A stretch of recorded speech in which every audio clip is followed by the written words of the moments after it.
Good afternoon mga ka-student. Papakita ko sa inyo kung paano slice.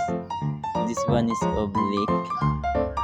Oblique is yung ano niya guys, pagkaka-slice sa kanya is oblique na oblique talaga. This one is chopping.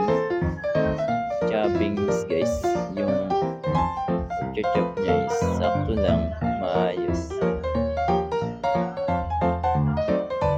One is diamond mga guys, mga ka-student. Tingnan nyo na lang yung pag-shop niya is diamond talaga siya.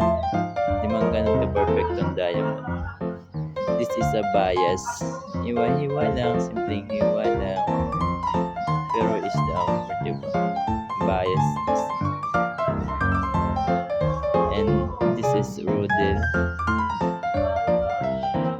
Shopping is smooth, malaki, and hindi gaano maliliit. Medyo hirap na hirap yung nag-slice. Hindi siya gaano sanay. Bison. This is naman is bison. Sakto lang yung liit niya, hindi naman gaano malaki, hindi rin gaano kaliit. Sakto lang, kaso nga lang, pangit ng ano namin ng sangkalan. Pinapakita ko lang sa inyo talaga. This is Julian. Pahaba naman to. Ito naman ay pahaba mga classmate. Pahaba lang talaga siya. Okay na yung katbigaan. Basta mapakita lang na ito.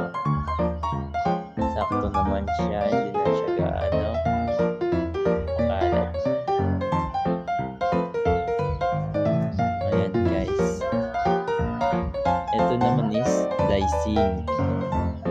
Hindi kagaya ng kanina yan is pahaba. Ito naman is babaksia.